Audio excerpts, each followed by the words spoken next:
Now, when I first started trying to sell online courses and growing communities, I basically failed. I failed a lot. And I actually nearly gave up thinking maybe I'll just stick to affiliate marketing and I won't bother trying to create my own products. I won't bother creating my own online courses.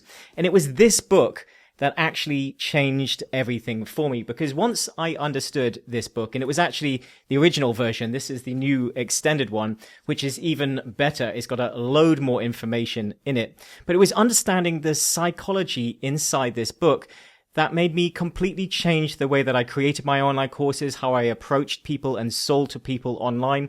And it has dramatically shifted what I do with my online courses and communities. So if you actually understand this book, and I highly recommend that you read it, you will become a better community builder. You will actually have more engaged communities. You will make more sales, and you will have more people buying your products and services. So in this video, I'm going to break down the 7 Cialdini principles. So it's Robert Cialdini's book, Influence, and these are 7. There are more principles inside, but these are going to be the 7 main principles that I think that if you apply to your community building or your Skool community or even just your online courses, you are going to get much better results. So the first one is the unity factor. So it's the we part, which is obviously massively important for community building, because we tend to say yes and we tend to buy off people that we consider to be one of us. So we like to buy off people that are similar to us. You may have heard the likes of Alex Hormozi and people saying that you tend to attract more of who you are. So naturally, as a guy, I generally get more sales from guys and so on. But also, mainly in terms of your values and the things you like and believe, you are going to attract more people in that particular way. So you want to create a shared identity. So we can actually engineer this. And there's books on movements and so on, saying that you want to sort of throw stones at your enemy. You want to have a common enemy or something that you agree with or disagree with that might be a little bit polarizing, and it might sort of divide your audience potentially slightly. But if you're not dividing or you're not being a little bit polarizing, then you can be a little bit vanilla and a little bit neutral. And this is where we kind of try to be a jack of all trades and we try to please everyone. But your views and your identity are what make you different. And if you can align that identity with, common people and their unique goals, then you are going to connect with people on a deeper level. So for example, you want to create an identity, and here's an example. We are a community of coaches who hate sleazy DMs and marketing. So I could say that I don't like all those sleazy marketing tactics. I don't like sort of hard selling. I don't like aggressive sales tactics. I don't like it when people spam me in the emails and the DMs, but we're not about that. What we believe in is attraction marketing. So you can start to see how you could present your messaging in a different way that is going to attract people that want the same. And those who don't like it will be repelled and pushed away. Now, you can do this on the extremes, and obviously you can see all the politics in the world. I don't want to get into that, but you can see how it's very tribal and very separate. And it's not even so much about what people are saying, it's who's saying it. So that divisiveness you can see really polarizing on both sides, and things can get very tribal. So in the extremes, this strategy can work incredibly well. So use it wisely and know that as you get more polarizing, you might start to get a little bit of pushback or a little bit of hate. And that's actually a good sign. So something that you should potentially lean into, depending on what you're doing. Most of us aren't going to get hate for what we do. And then another study that basically Cialdini did around this sort of unity idea, the sort of we idea, is that the way that you ask things of people is going to shift how they see you and how they behave and connect with you. So they did a study called the advice study, and there was 2 options. They used 2 different methods. One was that they asked for someone's opinion, and then the other was that they asked for someone's advice. And this subtle shift changed how we connected with people. So by asking for an opinion, they became critics, and they started to analyze and look for fault and so on. Whereas when you asked for advice, it became a unity where they saw it more as a partnership because they were investing in you in trying to help you. So that drove connection, where opinion drove more critique and more critical viewpoints. So we want to try to find ways for co-creation and cooperation. So when people are more invested, so on a community level, if you can get people invested in the creation of courses, in the development of the community, of the rules, and get them invested inside it, then they will feel that they are part of it and be more invested in it. And then you could do it in terms of, say, the community language. Now, you could have different words that you use that people don't really know outside of the community. These could be acronyms, or they could be just sort of hashtag this. I used to have one that was hashtag imperfect action. So you can have all these little terminologies that you use inside that kind of unite you together inside the community. So the language and getting people invested and feeling that they belong and making them a part of it will obviously unite you more together. So it's the sort of we factor of things. The next one, which for me is a massive one, is reciprocity. If I can say that word properly, it always gets me. So reciprocity is where we give to get. Now, I've found this and discovered this and felt it firsthand. When you give a lot over a long extended period of time, lots of people will give back to you. This is often called the rule of reciprocity. Again, if I can say the word. So the rule of reciprocity is where you've been giving for a long time, so then people almost feel like they owe you, so then they want to do something for you. They want to give back in return to you. And inside our community, I had many members who have upgraded, booked coaching with me, worked with me one-on-one, because over a period of time, I was giving so much free value to them that they have even said this to me, that they said, I want to give back to you. I want to help you somehow.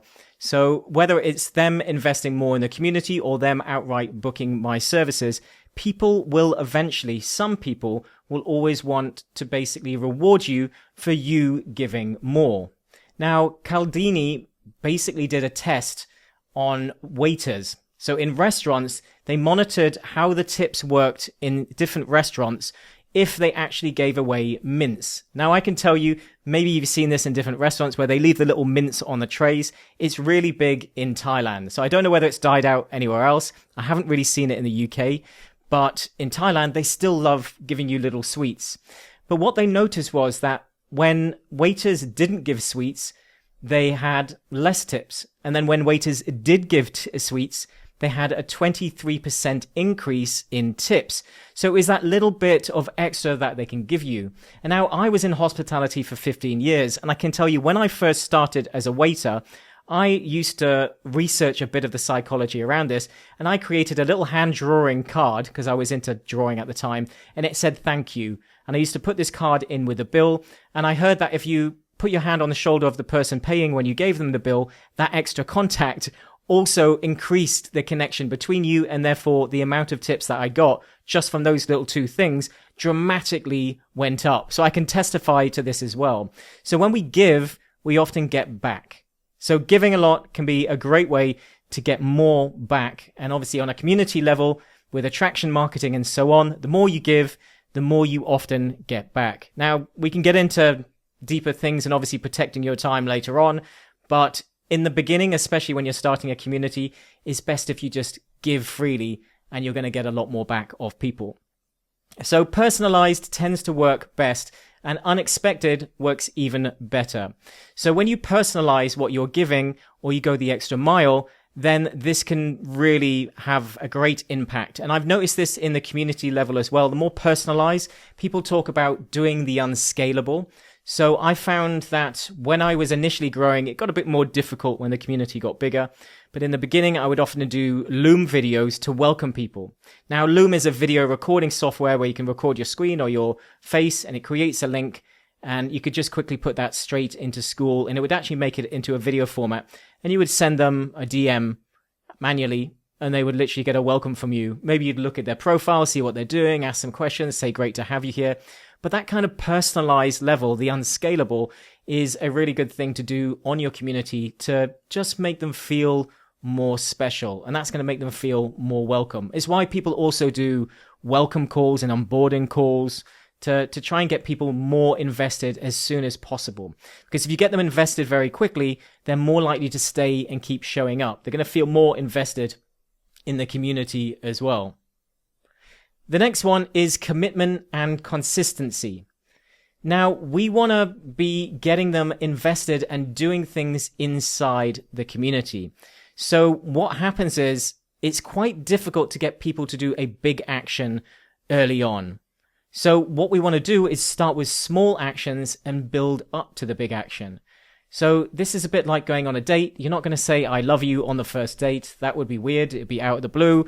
We want to gradually build up to that point where it's reasonable. So we want to start with the egg here, baby duck, and all the way up to full-fledged duck. So micro actions. So Cialdini did a test with this, and they basically were trying to get people to slow down in communities. So what he did was they went around different houses and asked them if they would have a big sign put in their front lawn saying, please drive carefully. And it failed. Most people said no.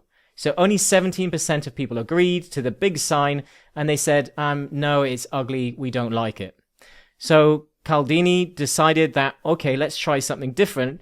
And they basically asked people to put a very small sign in the front of their garden, which most people immediately agree to, no problem at all. Obviously, these are difficult to see, so the goal was always still the big sign. But by having them agree to the small sign first, going back 2 weeks later, they then managed to get, by asking them, saying, would you mind a bigger sign? This is really working. 76% of people turned around and said yes. So by starting with smaller actions and getting people to do smaller things and agreeing to those small things first, later on, you were able to agree to get them to take much bigger actions.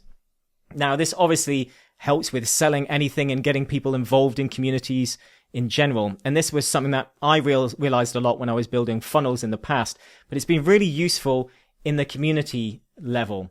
So we want to get people up the sort of commitment ladder of doing different micro actions and taking micro steps and doing bigger and bigger things so they get more and more invested. So we want to get them to do small initial public commitments that show people and it changes and shapes the view and their identity of themselves as they start to get more and more invested in the community. So a great way to look at this would be micro actions inside the community. I used to be a big fan of this. You've got your onboarding section. You've maybe got your mini course inside and other things that you're offering. You want to have posts attached to them. You want to get people to take smaller actions. You're not going to ask someone to immediately buy a program. You're not going to ask someone to immediately start creating posts because that's actually really scary for most people. But you can get them to do very small things, like a post. Maybe just share a GIF. Share a GIF or GIF, whatever you call it, and get people to do something very simple that isn't scary and it's very easy. And then build up to a proper comment and getting people to reply in the comments. And the more mini actions that you get them to take, the more they move up that ladder and it gets more and more easy to get people coming back and get them interacting. But start with the small and work your way up to the big. Social proof is the next one. And this is a massive one. I can tell you that social proof really for selling online courses was game changing. And this comes down to testimonials and proof as well, yes. But it's also the number of people in your community, the amount of views that you're getting on videos, the amount of size of your social media and so on, that shows that you've got authority and that obviously if other people like it, then you must be trustworthy, it must be good. So whether or not that's true or not, we actually do look at it. We do look at others to try and determine whether something is good or something is bad, or whether we should do something or we shouldn't do something. So we collectively as a society look around for what we should and shouldn't be doing. So we look at others to determine the correct behavior, especially when uncertain. So quite often we just go with the crowd. And you may have seen this. People may join a queue. I've seen this a lot. People join a queue and they're not even sure if they're in the right queue. They just see people queuing and assume it's the right thing. I saw this at the airport recently and I started asking people, is this the queue for that? And they were like, oh, I don't know. I think so. It's like, why are you in it if you're not sure? So then I went to the front and asked and it wasn't. So people are often in the wrong place, doing the wrong thing, just because they think it's obviously the right thing to do. And another good example of this, and this is a study that Cialdini did, was to see about hand towels, well, towels in general in hotels. So you may have seen those signs in hotels where it says, reuse towels to save the environment. Now, for a lot of us, we would look at that and go, oh yeah, I can use the towel for an extra day. That's reasonable. But for many people, it didn't really change the habit. People are on holiday. They behave differently when they're on holiday. They want clean towels every day if they can because I'm paying for it. So why not? I want it. But the moment they changed the sign or added an additional part to the sign that said the majority of guests in this room reuse their towels. So the moment they said that other people generally reuse their towels, suddenly it increased by 26%. So just literally by even saying that the behavior that most people do is this, that made more people follow it. So another great example of this in terms of bad, because this also works obviously in the negative. So you want to be sort of hardwiring people for the right behavior in your community or in your business. And a good example of this is where I live. I live on the beach and we live in a residential area. So it's kind of, it's not really locked down or anything, but there's signs around saying residential, residents only, and so on. And what was happening is they left a small entrance to the beach open for the fishermen to take their bikes to it so they could park and go and run their nets and so on. But otherwise, it was pretty much closed area. There's at least 3 signs saying residents only. And you would obviously have to go past all of those and ignore all of those signs to park. So what people started doing is they started not just parking the odd motorbike, they started driving into the residential area and parking their cars. And especially at the weekend on a Sunday, around our houses here, even though it's obviously our driveways and obviously is obviously completely private, and you're even parking next to the signs saying private, people started parking their cars and just leaving them there. And you would even say to them, why are you parking your car there? And they would get defensive and be like, well, why can't I? Because you can see the private signs. You're parking literally in my house. How would you like it if I went to your house and parked in your front garden? And they would go, well, no, I wouldn't. Well, yeah, obviously. So people actually knew deep down they were doing something wrong, but because other people were doing it, they felt that they could do it. And in the end, they had to put up a barrier to stop everyone from coming in, apart from residents.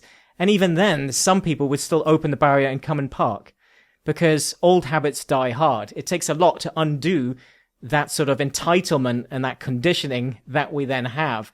And they're not necessarily all bad people. Some of them, 100% are assholes.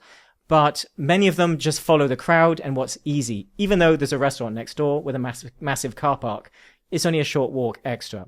So, people follow the crowd. And what we want to be doing as community builders especially is rewarding and reinforcing the right behaviors. So once you get them doing it, other people will follow those people in your group as well, and they will start doing the same thing or pointing out the negative when others do it, saying, oh, you can't really do that. So society as a whole, whether you like that or not, we do sort of do what others are doing and encourage other people to do the same. So this is the sort of thing you want to be doing. You want to be reinforcing that in your community. This could be sending people messages or publicly saying in comments, that's great, thank you, that's a really good point, great post, and encouraging that right behavior so then other people can see it as well. The next one is authority. And authority and expertise matters. We tend to look more towards authority, and it does come into action in terms of us listening to what people are saying and taking action in terms of sales and the community and so on. Authority does matter. So whether you are the guru or not, you still want to position yourself as a leader and having an element of authority. So a good example of this that Cialdini did was to help real estate people basically get more bookings. So to get the real estate people getting more bookings for working with different clients. And what they found was that just literally having a receptionist who would act as a go-between for taking bookings and taking the phone calls, they would actually push an extra level and say when they answered the phone, they would say, okay, what can I help you with? This. Okay, no problem at all. I'm going to connect you with Peter, who has over 15 years of experience in this area. So the automatic authority of having a receptionist for a start that acted as gatekeeper, but then also saying, I'll introduce you to Peter, who has 15 years of experience, seems a bit much, right? But it actually increased their conversions for clients by 20%. So just that extra level of authority, so we can game this as well, increases your credibility. So what we could do is that we follow the lead. Well, we generally tend to follow the lead of credible, knowledgeable experts. So we kind of try to gauge how credible people are. Do you have authority? Do you have social proof? Do you have testimonials? Do you have credentials? Can I see experience? Do you have a channel where I can go and check out all the different things that you're doing? So we want to create and don't just create.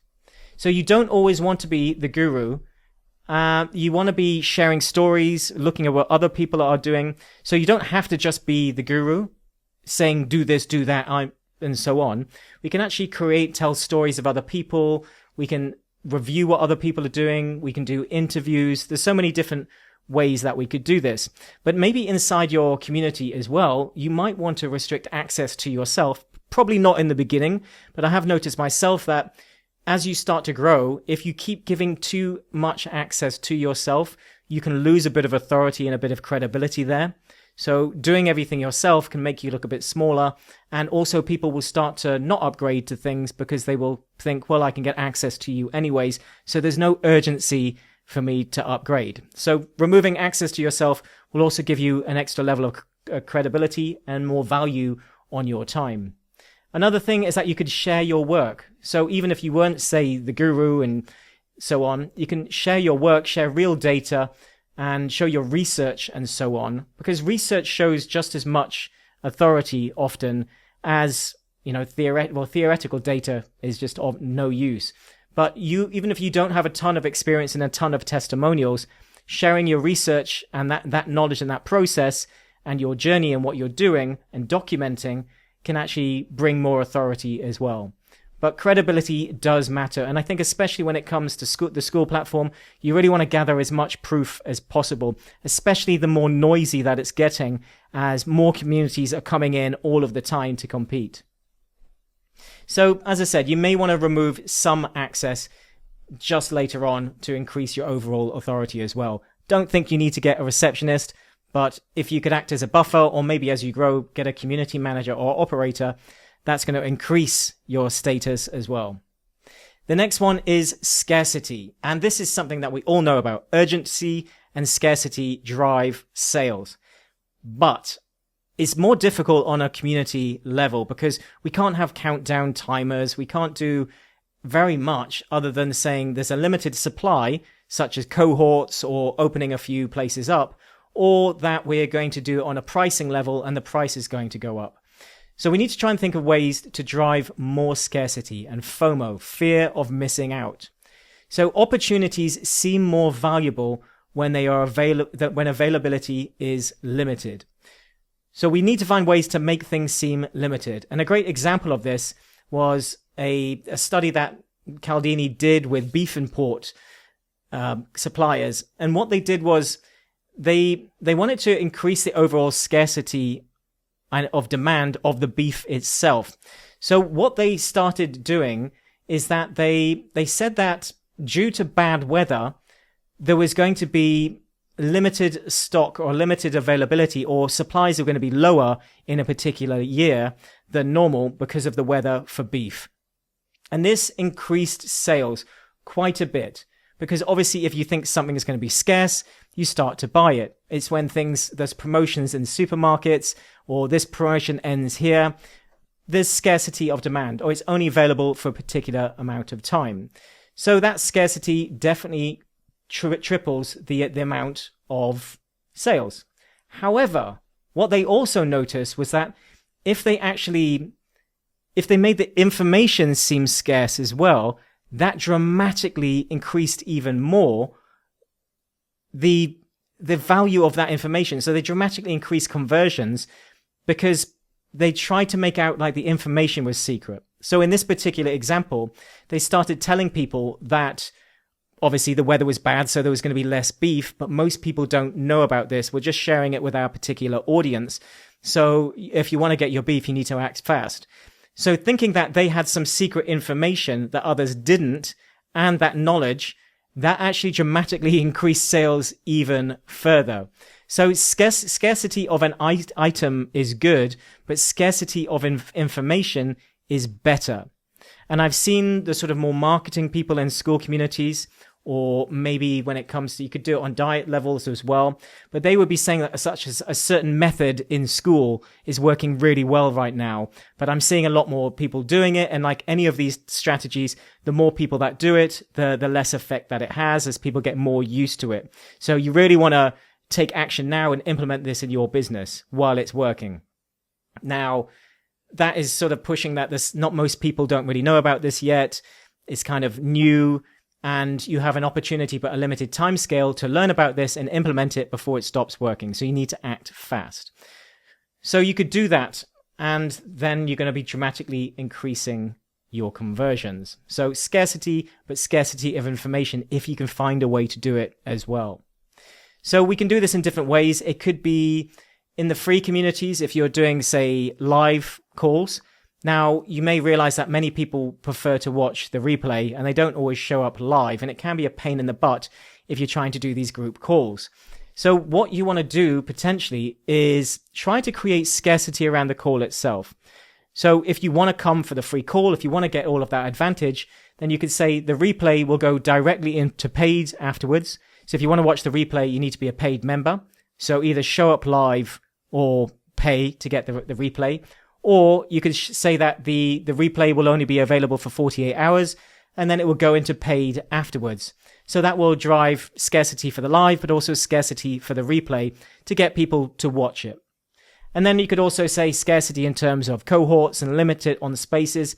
If you've perhaps got coaching available, maybe you have limited space that you can take, which most of us do, and therefore you can only take a few people. So if you keep doing promotions where you're saying, I've got 2 spots available, 3 spots available, and then they're gone, and then that's it. So naturally, there's limited amounts around that. So any real limits, basically, and they need to be real. Real is important when it comes to this, because if people feel it's fake or something doesn't change, such as the price is going up, but it doesn't, which is something I see people doing a lot, you'll lose a bit of credibility there. So maybe it'll work, but you might lose a bit of credibility, and people might not trust what you're saying. So the amount of urgency that it has will start to drop over time.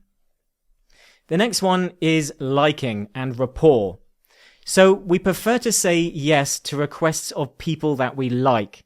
Now, this sounds obvious, but think of when you're invited to something such as, let's say, going to the mother-in-law's or whatever. You might go, oh, great, I feel compelled to say yes, but not necessarily looking forward to it. But we love to say yes to people that we like. And this is the same in your community. So if somebody likes us, they're more likely to buy from us. So you've heard the comment that people need to know, like, and trust you before they actually will buy from you. And this is especially true of attraction marketing. So the combination of YouTube, which is attraction marketing, and your community, which is generally attraction marketing, is where people are getting nurtured to understand who you are and to get to know, like, and trust you, so that they then want to invest in you. And the rule of reciprocity and so on, all of these different things start to compound and come into effect. Now, a good example of this was Tupperware parties. So there was a Tupperware party experiment, and if you don't know it, Tupperware is those plastic containers that you store your food in. And people didn't really buy from the reps, because the reps would go door to door and they tried to sell it, and people just weren't really buying it because maybe they didn't need it, maybe there wasn't enough urgency, there wasn't enough interest. So what they started to do was they decided to start, in a way, a bit of an affiliate thing, and they would share the sales and make the reps people in the communities. So they would give them all of the information and equipment and all of the supplies so that they could do Tupperware parties with their friends and show them all of the different products, have cups of tea and maybe some cake, have all of their friends round, and it would become more of a social event with the extra of showing them the different products so that they would then potentially buy. And people did buy. Lots of people bought from their friends. And this is why you started to have this sort of direct sales marketing tactics that worked, where it was almost like a pyramid in some cases. But the idea was that you would sort of sell to your circle of friends, and then you would basically sell to them to sell to their circles of friends, and it would expand. Because referral marketing works really well. So the strength of the social bond is often more important than the product itself. So as we knew from Tupperware, most people didn't really care about buying from a rep, but they did buy from their friend. Now, did that Tupperware get better somehow? No, of course it didn't. But they wanted to buy and reward their friend. They wanted to support their friend. They wanted to help their friend. So those bonds are often more important. And we also buy off people that we like and connect with. And in order to be liked by people, you have to show you're authentic. You have to be trustworthy. You have to be open and authentic with people. It's something that I've always said about YouTube and creating your content. It's not that you have to get super personal, but you do want to open up a bit. You do want to tell stories and share your life a little bit and share your failures as well, so that people connect with you on a deeper level. So admitting even small weaknesses establishes honesty. If you're always saying that I'm amazing and nothing ever goes wrong, people are going to be like, I don't believe you. And if I don't believe you, then I don't trust you. So you want to be more authentic and share your story. Your story is how you're going to connect with people.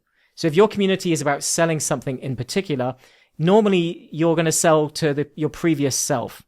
So your story of how you got the result or whatever it is that they want will be the story that you're probably going to share.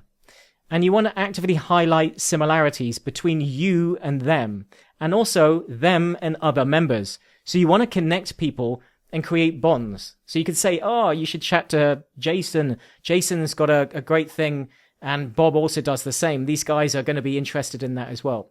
So you connect people around their common goal.